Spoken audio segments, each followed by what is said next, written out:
24 टीएफडी India news 24 में आप सभी दर्शकों का स्वागत है। मोदी सरकार गिर जाएगी। कल ही तो 19 दिसंबर है। मोदी संकट में पड़ गए। बड़ी दिलचस्प परिस्थिति है कि इस वक्त मोदी सरकार की जो हालात है वो कहते हैं ना, सांप छछूंदर वाला। गांव देहातों में इसका इस्तेमाल करते हैं इस भाषा का कि सांप छछूंदर वाला हाल, न इधर का न उधर का, बीच में घंटा बज रहा है। लेकिन वक्त किसी का इंतजार नहीं करता और वक्त चलता रहता है। आज मोदी के लिए कितनी मुश्किलें खड़ी हो गई है। मोदी ने कभी सोचा था ऐसा होगा? लेकिन वक्त बलवान है, कुछ भी हो सकता है। अब आरएसएस के अंदर नागपुर में बड़ी हलचल है, तेज है हलचल। कहते हैं ना कि जब इंसान कमजोर होता है तो जो कमजोर व्यक्ति होता है वो भी उसके ऊपर हावी होने लगता है। लेकिन आरएसएस तो भाजपा का जन्मदाता है, तो ताकत से आरएसएस को जो चुप कराने की कोशिश की जा रही थी वह अब हावी हो गया। इस बात की खबर आ रही है या चर्चाओं में आ गई है कि तकरीबन 50 ऐसे पदाधिकारी हैं भारतीय जनता पार्टी के और सांसद जो इस्तीफे तक की नौबत आ रही है। तो क्या अपने आप में अपने अंदर ही भारतीय जनता पार्टी के अंदर संग्राम शुरू हो गया है? भारतीय जनता पार्टी का शीर्ष नेतृत्व जो है मोदी शाह के बाद, वह खुश नहीं है। और अमेरिका का एप्स्टीन फाइल जो आ रहा है उसमें कई लोगों के नाम बताए जा रहे हैं, उससे अछूता आरएसएस भी नहीं बताया जा रहा है। और आयरलैंड पर प्रधानमंत्री नरेंद्र मोदी की भी जाने की चर्चाएं हैं। मीटिंग की कई पुष्टियां हुई हैं मेल के द्वारा। ऐसे में नरेंद्र मोदी सरकार के लिए मुश्किल आ पड़ी है। लेकिन दूसरी तरफ मोदी शाह ने जो नवीन नितिन को अध्यक्ष बनाया, इसको लेकर के भी समस्याएं हैं कि भारतीय जनता पार्टी और आरएसएस को मंजूर नहीं। भारतीय जनता पार्टी मतलब नरेंद्र मोदी शाह के बाद की पार्टी जो है, भाजपा का वह नेतृत्व जैसे नितिन गडकरी और भी अंदर बहुत सारे लोग हैं। और दूसरी चीज, मुरली मनोहर जोशी और सुब्रमण्यम स्वामी हाथ धो करके पीछे पड़ गए हैं। सुब्रमण्यम स्वामी तो बहुत दूर तक जा रहे हैं, लेकिन सुब्रमण्यम स्वामी की बातों को मानने से इनकार नहीं कर सकते, क्योंकि उन्होंने जो जो बातें मोदी जी के लिए कही वह बातें तथ्यों में आती हुई नजर आ रही है। ऐसे में कल क्या होगा? व्हिप जारी सभी सांसदों को हो गया है। व्हिप जारी हुआ है तो क्यों हुआ है? क्योंकि वोटिंग होना है। वोटिंग जी राम जी पर होना है, अविश्वास प्रस्ताव पर नहीं होना है। लेकिन अगर जी राम जी पर नहीं मिला इस सरकार को वोट, तो भी सरकार गिरेगी। तब सरकार इसका मतलब अल्पमत में आ चुकी है, तो अविश्वास प्रस्ताव आएगा। चंद्रबाबू नायडू बिल्कुल साथ नहीं है, उन्होंने बगावत ही कर दी है। उन्होंने कहा कि मैं तो समर्थन नहीं करूंगा। अब जी राम जी पर समर्थन नहीं करेंगे, नाराज है, और उसके बाद समर्थन देंगे, इस बात की कोई गारंटी नहीं है। ऐसे में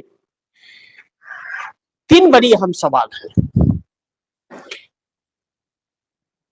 पहला कि मोदी शाह ने पैर पर कुल्हाड़ी मार लिया, सरकार को संकट में डाल दिया, इस पे चर्चा जरूरी है। और दूसरा, चरित्रहीनता में फंसेंगे भाजपा के कई नेता, मोदी शाह का इस्तीफा संभव।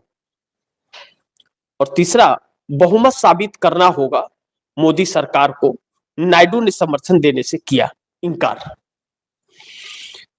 अगर यह तीन बातें आ रही हैं खुल करके, तो पहले इस पर चर्चा कर ले कि मोदी शाह ने पैर पर कुल्हाड़ी मार लिया, सरकार को संकट में डाल दिया।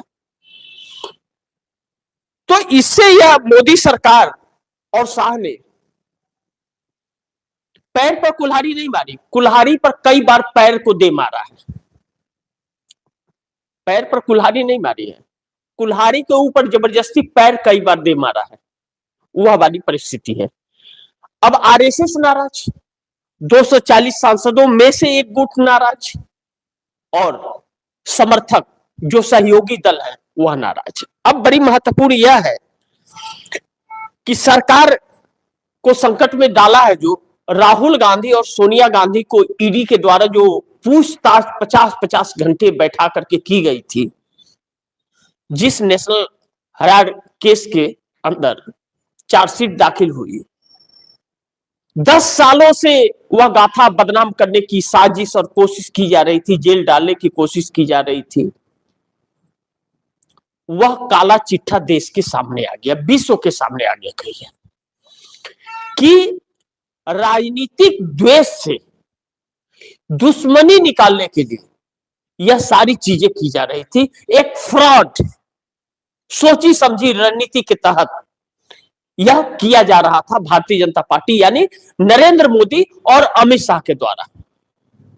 मोदी और शाह सोनिया और राहुल गांधी को फंसाने के चक्कर में कुल्हाड़ी पर पैर दे मारी। तो मोदी सरकार यह चीजें जितनी भी ईडी कार्रवाई 10-12 सालों में की है, उसका 98% तकरीबन आज तक साबित ही नहीं कर पाई ईडी कि जिस नेता के खिलाफ कर रही हो वह आरोपी है, आज तक नहीं। लेकिन जेल में सबको डाल दिया, लेकिन सोनिया और राहुल को जेल में नहीं डाल सके। और कोशिश तो बहुत की गई, लेकिन चार्जशीट को जिस तरह रद्दी टोकरी में फेंक दिया जज ने हिम्मत दिखाते हुए, और कहा, फटकार भी लगाई और कहा कि कोई केस ही नहीं बनता, खारिज करता हूं। वह एक गाल पर तमाचा है इस सरकार के, और सरकार चेहरा दिखाने के लायक नहीं बची है। लेकिन फिर भी कहते हैं ना, गांव देहातों में एक कहावत कहते हैं, बेशर्मों को शर्म नहीं आती, शर्म उसे आती है जिसकी कोई इज्जत होती। तो पार्लियामेंट में मुंह छिपाते भाग रही है भारतीय जनता पार्टी, कोई जवाब ही नहीं है। और पूरे देश में कांग्रेस के कार्यकर्ता धरना प्रदर्शन कर रहे हैं। और टीवी चैनलों पर क्या चल रहा है? हिजाब। नीतीश कुमार ने यह गलत काम किया। मैंने भी अपने कार्यक्रम में बड़ी गंभीरता से इस पर चर्चा किया था। जब हम लोग चर्चा किए थे तब गोदी मीडिया चर्चा नहीं कर रहा था। जब हम लोग चर्चा किए तो गोदी मीडिया चर्चा उस पर नहीं कर रहा था, उस बच्ची के हिजाब को जो नीतीश कुमार ने हाथ लगाया या खींचा, जो अपमान किया संस्कृति का।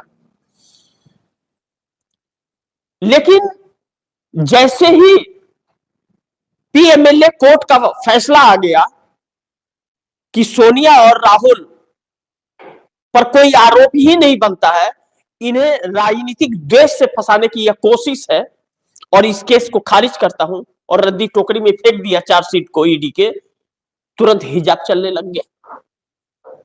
यानी कि सरकार चेहरा दिखाने लायक नहीं बची है तो वह नहीं दिखाएंगे और हिजाब पर दिखाएंगे। अब यह चीजें इस सरकार के लिए कितना भारी पड़ेगी यह आने वाला वक्त बताएगा। लेकिन इस वक्त कल ही तो 19 तारीख है। अब 19 तारीख को मोदी सरकार गिर जाएगी या बचेगी, इसका पता रात 2 बजे तकरीबन चलेगा, क्योंकि चर्चा खूब होगी पार्लियामेंट के अंदर। और जब वोटिंग होगा, जैसे वक्फ बोर्ड बिल का रात 2 बजे वोटिंग हुआ, लेकिन किसी बेरोजगारी पर नहीं चर्चा होगा, महंगाई पर नहीं होगा, शिक्षा स्वास्थ्य पर नहीं होगा, किसी महिला के सम्मान के साथ खेला जा रहा है उस पर नहीं होगा, सरकार की नाकामियों पर नहीं होगा, मणिपुर में महिलाओं को दिवस करके घुमाया जाता है, चर्चा नहीं होगा। क्यों हुआ ऐसा? भारतीय जनता पार्टी का ही शासन था। तो अब चरित्रहीनता में फंसेंगे भाजपा के कई नेता मोदी शाह का इस्तीफा संभव कहा जा रहा है कि कई सारे ऐसे तथ्य मिल रहे हैं, मीटिंग के मेल मिल रहे हैं, बातचीत के मेल मिल रहे हैं, एक्सेप्ट करने का बातों का मेल मिल रहा है कि एप्स्टीन के आयरलैंड पर गए थे मोदी जी। अब मैं नहीं जानता, हुआ तो जब अमेरिका में अपलोड होगा और सारी खबरें निकल करके तस्वीरें आएंगी तब पता चलेगा। वह तो अब कानूनी हो गया है, वो तो अपलोड होगा ही, कोई रोक ही नहीं पाएगा। तब पता चलेगा कि चरित्रहीन कितने हैं भाजपा के अंदर और कितने इनके अफसराना जो है अफसर्स हैं, अधिकारी, उनमें कितने हैं और कितने इनके सहयोगी उद्योगपति उसके अंदर है, यह पता चल जाएगा। अब ऐसे में मोदी सरकार संकट में आ गई है और मोदी सरकार को समझ नहीं आ रहा है अब क्या करे और क्या ना करे। लेकिन चरित्रहीनता में अगर नाम आ गया, तस्वीरें आ गई, तो इस्तीफा तो संभव ही है। और खलबली पूरे देश में मची हुई है। खलबली पूरे देश में मचने का यह तात्पर्य है कि इस बात में सच्चाई जरूर है, नहीं तो नेताओं के, उद्योगपतियों के होश क्यों उड़े हुए हैं। और सिर्फ भारत में नहीं, विश्व के हर देशों में एप्स्टीन का कनेक्शन था और सब नेता मिलते हुए थे। बहुत से 50,000 तकरीबन वो है उस फाइल के अंदर। और वहां की जांच एजेंसियों ने उसकी जांच की है, इंक्वायरी की है, वो पूरे सत्य पाए गए हैं।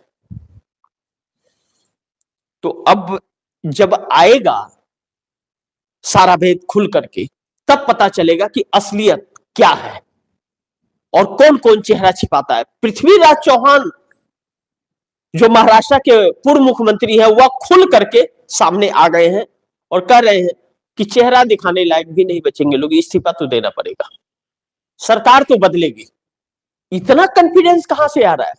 और उन्हीं के आधार पर, उन्हीं के बयान के आधार पर कई दिनों से खबरें चल रही हैं इस्तीफे की और सरकार गिरने की। बाकी अपने देश में कोई ऐसा सिचुएशन बना नहीं है कि सरकार गिरने जा रही है, लेकिन अमेरिकी इस एप्स्टीन फाइल के अंतर्गत सारी कहानियां चल रही है। लेकिन दूसरी चीज, बहुमत साबित करना होगा नरेंद्र मोदी सरकार को। पार्लियामेंट के अंदर वोटिंग होगा, यह बड़ी महत्वपूर्ण है। और चंद्रबाबू नायडू इसमें सरकार के साथी ने, उन्होंने साफ कर दिया, मैं तो सरकार के साथ नहीं हूं, मैं तो साथ नहीं दूंगा, यानी कि समर्थन मैं तो नहीं दूंगा। मान मनोबल का दौर शुरू है, लेकिन अभी तक तो माने नहीं है। वोटिंग के वक्त उनका रुख क्या होगा, यह देखना बड़ी महत्वपूर्ण होगा। लेकिन आंध्रा से जो खबरें आ रही है, आंध्र प्रदेश से जो खबरें हैं, वह बड़ी चौंकाने वाली है। आंध्र प्रदेश में जो चर्चाओं का विषय है, अगर इन्होंने मान लिया, एक बात और आप दर्शकों को बताओ कि इसमें एक चीज और निकल रही है, जी राम जी इनका। अब कहा जा रहा है कि राज्यों को और सहयोगियों को यह कहा जा रहा है कि आप एक्सेप्ट कर लीजिए, काम ही मत दीजिए, काम कम दीजिए, आपको 40% भरना ही नहीं पड़ेगा, काम ही मत दीजिए, कम दीजिए। 100 दिन देना है, आप 50 दिन दीजिए, कम हो जाएगा, हल्का हो जाएगा। 50 दिन दीजिए, उससे भी कम दे दीजिए। यह चीजें जो षड्यंत्र एक मजदूरों के साथ जो चल रहा है, आप दर्शकों को मालूम है कि जेसीबी चल रहा है हर जगह। नहर बनाना है जेसीबी, तालाब बनाना है जेसीबी, नाली बनाना है जेसीबी, पाइपलाइन डालना है जेसीबी, चक्रोड बनाना है जेसीबी, हर जगह जेसीबी चल रहा है। लेकिन मनरेगा में पहले क्या होता था? सरकार, मोदी सरकार आने के पहले मनरेगा में हाथों से काम होता था और हाथों के काम में ठोसता नजर आती थी, ठोस होता था वह। इससे क्या है कि फावड़े से या सबल से जब खुदाई होती थी तो आसपास की जमीनें हिलती नहीं थी, लेकिन जेसीबी अगर 2 फीट की गड्ढे कर रहा है तो 4 फीट दलदल हो जाता है, 4 फीट जमीनें खसक जाती है। बाद में यह क्या होता है, खसक जाता है, नहर खसकने लगती है, फैलने लगती है। लेकिन पहले ऐसा नहीं होता था, क्योंकि जितनी जरूरत है उतनी कटिंग की जाती थी। काम परफेक्ट, मजदूरी भी मिला, लोगों के जेब में भी पैसे आए, उस पैसे को वह अपने घर में खर्च भी करते हैं, बच्चों की शिक्षा में करते हैं, और जरूरत पड़े तो कुछ सामान की इच्छा भी रखते हैं, सामान खरीदते हैं। यानी कि देश की जीडीपी पर ग्रोथ उसका बढ़ता है, क्योंकि लोगों के पास पैसा होता है। अब जब जेसीबी से सब किया जा रहा है तो मजदूरी तो मिल नहीं रही है। जहां 15 मजदूर वहां 5 मजदूर, 10 को तो काम ही नहीं मिल रहा है, क्योंकि वह तो सारा जेसीबी कर रहा है। और जो 4 दिन का काम है वह 1 दिन में हो जा रहा है। काम तो 1 दिन में हो रहा है, लेकिन मजदूरी कहां मिल रहा है। वो तो जेसीबी वाला सिंगल व्यक्ति उठा करके ले गया पैसा, तो सिंगल व्यक्ति के लिए मनरेगा थोड़ी था। तो अब जी राम जी करके यह इसको इस तरह से समर्थन जुटाने की कोशिश कर रहे हैं। नियत क्या होती है इन नेताओं की, समर्थकों की, वह पता चल जाएगा वोटिंग के वक्त। लेकिन यह साजिश रची जा रही है मजदूरों को। तो सोचिए मजदूरों का क्या हाल होने वाला है मनरेगा के तहत भी, पहली चीज। और दूसरा, अगर चंद्रबाबू नायडू ने समर्थन देने से इनकार कर दिया है और समर्थन नहीं दिया, तो मोदी सरकार चौतरफा घिरी हुई है। एक तो अमेरिका का एप्स्टीन फाइल का जो खुलासा होने जा रहा है, महाराष्ट्र के कई मंत्रियों का नाम बताया जा रहा है, और अनिल अंबानी, मुकेश अंबानी के भाई हैं, उनकी तो बड़ी गहरी दोस्ती बताई जा रही है। अरे राफेल का उन्हीं को तो मेंटेनेंस दिया था मोदी जी ने। 24 घंटे पहले और 6 महीने पहले कंपनी खोलते हैं और उनको पूरा राफेल का मेंटेनेंस दे दिया जाता है। पहलगाम पर जब पाकिस्तान के साथ जंग होता है, ऑपरेशन सिंदूर चालू होता है, तो पूरा राफेल ध्वस्त हो जाता है। तो यह परिस्थितियां जो सरकार में, प्रधानमंत्री मोदी की डिग्री इतनी बड़ी है कि विश्व में कोई उतना पढ़ाई लिखा नहीं है, तो सरकार चल रही है पढ़े लिखे लोगों की, और उद्योगपति उनके इतना जानकार ही कोई नहीं है। तो आज यह हालत हो गया कि आज बच्चियों के हिजाब खींच रहे हैं, हिंदू मुस्लिम में लड़ा रहे हैं, और ऐसे नेता अभी भी कुर्सी पर बने हुए हैं। पिछली सरकारों में, चाहे अटल बिहारी वाजपेयी की हो, बीपी सिंह की, इंद्र कुमार गुर्जर, देवी गौड़ा, चाहे चंद्रशेखर सिंह हो, पीवी नरसिम्हा राव हो, चाहे इंदिरा गांधी हो, चाहे वह राजीव गांधी हो, जो भी हो, सरकारें रही उसमें इस्तीफे होते थे। रेल दुर्घटना हुई तो भी इस्तीफा, कहीं कुछ घटना घट गई तो गृह मंत्री का इस्तीफा, कहीं जिस मंत्री के विभाग में कुछ हुआ उस मंत्री की कुर्सी पहले जाती थी, और ऐसे आरोप अगर लग जाए तो प्रधानमंत्री को भी कुर्सी छोड़नी पड़ती थी। लेकिन अब इस्तीफा नहीं होता भाई, विश्व गुरु है, लेकिन चरित्रहीनता में नाम आ रहा है। अब वक्त बड़ी तेजी से बदल रहा है और बहुमत साबित करना पड़ेगा, यह तो तय है। वोटिंग होगी, व्हिप जारी हो गया है। लेकिन आप दर्शकों को टीवी चैनलों ने नहीं दिखाया, लेकिन कल पूरे देश में कांग्रेस का जो प्रदर्शन हुआ है, पूरे देश में कई जिलों में, ज्यादातर मोदी सरकार की नींद उड़ गई है। कांग्रेस एक्टिव मोड में है। 10 सालों में पहली बार ऐसा दिखा है कि सड़कों पर कांग्रेस दिख रही थी, सरकार को घेर रही थी। और रामलीला मैदान भी 10 से 12 साल के बाद गवाही दिया है कि हां, राजनीतिक दलें अब जग रही हैं, जनता जग रही है। चाहे गुजरात हो, चाहे महाराष्ट्र हो, चाहे मध्य प्रदेश हो, तेलंगाना हो, कर्नाटक हो, केरल हो, तमिलनाडु हो, आसाम हो, पश्चिम बंगाल हो, बिहार हो, उत्तर प्रदेश हो, हर जगह जो भीड़, पुलिस प्रशासन जो परेशान था और वाटर कैनन पानी का जो इस्तेमाल किया गया इतनी कड़ी ठंड में, पुलिस के पसीने छूट गए थे। और कल पुराने पार्लियामेंट के ऊपर फर्स्ट फ्लोर पर चढ़ के विपक्ष ने जो प्रदर्शन किया है इस सरकार के खिलाफ, तो वही जो मैंने आप दर्शकों को कहा कि गांव देहातों में एक कहावत कहते हैं कि इज्जत उसकी जाती है जिसकी कोई इज्जत होती है। तो बाकी फैसला आप दर्शक कर लीजिएगा, लेकिन इस वक्त इस सरकार की नींव हिली हुई है और मोदी सरकार गिर जाएगी। 19 तारीख को जो बात कहा जा रहा था, कल ही तो है 19 तारीख।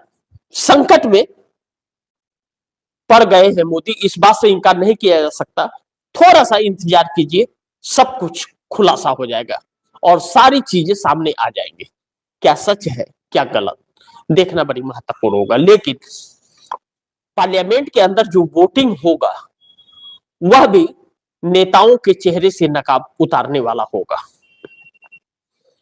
चंद्रबाबू नायडू के लिए भी अग्नि परीक्षा है। अगर उन्होंने समर्थन दे दिया सरकार को तो फिर चंद्रबाबू नायडू का हिसाब आंध्रा करेगा, क्योंकि आंध्रा में भी चर्चाएं बड़ी तेज है।